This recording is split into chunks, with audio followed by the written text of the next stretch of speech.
Dr. Zakir, some scholars say that smoking is haram. I'd like to know what's your opinion. And does smoking invalidate the fast?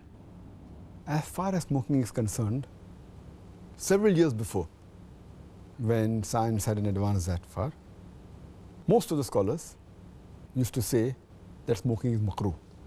Based on the Hadith of Muhammad, which is mentioned in Sahih Bukhari, volume number 1, in the Book of Adhan, Hadith number 855, where the Prophet said that anyone who eats garlic or onion, they should stay away from us and stay away from the mosque.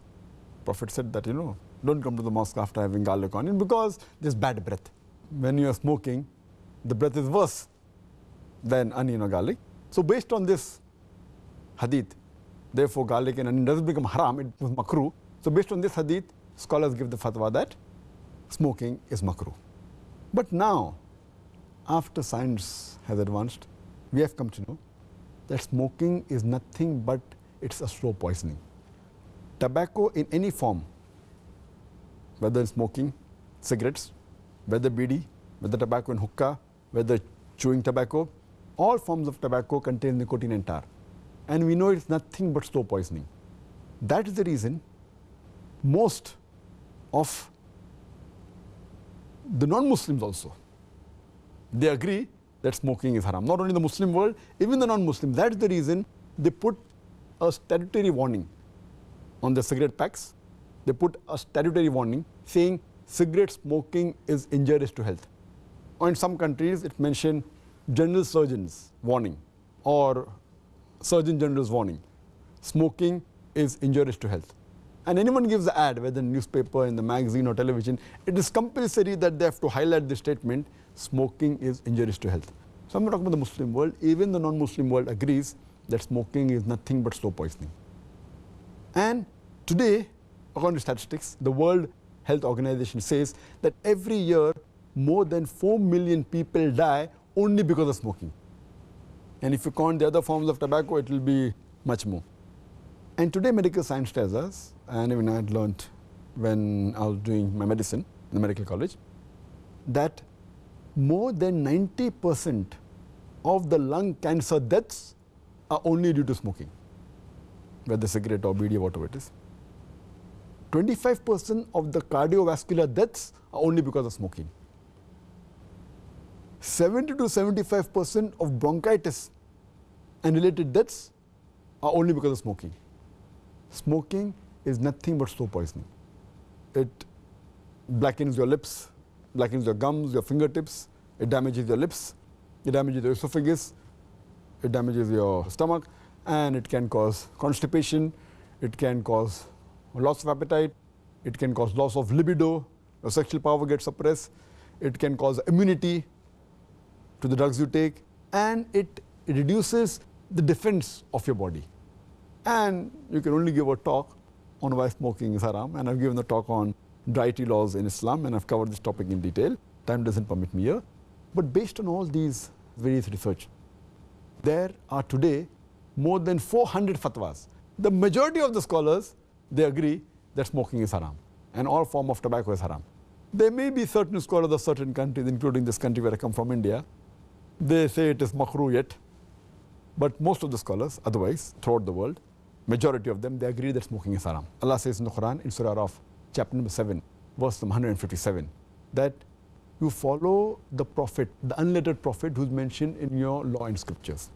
And further it says that this prophet asks you to do things which are good for you, tayyib for you. So take what he gives it to you, what is lawful and good. And he prohibits things which are khabith, things which are unlawful, things which are bad for you. So what a prophet gives, what he gives you which is good, take, and he prohibits you things which are khabith, unlawful, you have to abstain from it. This is the law. And Allah says in the Quran, in Surah Baqarah, chapter number 2, verse number 195, make not your own hands the cause of your own destruction, indicating that do not kill your own self.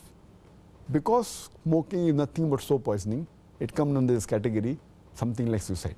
Slow poisoning, every puff you take, you reduce your life. So based on this, there are more than 400 fatwas saying that smoking is haram. And furthermore, this is one of the major reasons why it's haram. Furthermore, Allah says in the Quran, in Surah Araf, chapter number 7, verse number 31, eat and drink, but do not be extravagant. Allah says in Surah Isra, chapter number 17, verse number 27, that do not be extravagant, do not be a spendthrift. For verily, a person who is a spendthrift is a brother of the Satan, is a brother of the devil. And we know that when we smoke, it's nothing but extravagance. It's nothing but taking a pound note or a few pounds, or taking a dollar note, the green dollar bill, or a pound, and lighting up with fire. When we smoke, when we light the cigarette, it's nothing but burning money, whether it be rupees, whether it be dollars, whether it be pounds, whether it be riyals. It's nothing but extravagance, which is haram in Islam. And you can give a list of reasons why it's haram. But just to cut it short, one more reason, that you cannot harm your own neighbor. You cannot harm your own brother. And in smoking, when you exhale out the smoke, it causes more damage to your neighbor. Passive smoking is more dangerous than active smoking. When the person who smokes, when he exhales out, if the person who's a neighbor inhales the smoke, it causes more damage to him than the person who smokes. That's the reason many countries like Singapore, etc., they've banned smoking in public places. In your personal house, you can do it. In public places, in government places, smoking has been banned. So based on this, it's haram. So smoking is haram. As far as the second part of the question is concerned, that does smoking invalidate the fast? Normally when a person smokes, the smoke goes into the lung, but there are some other particles also that go into the stomach.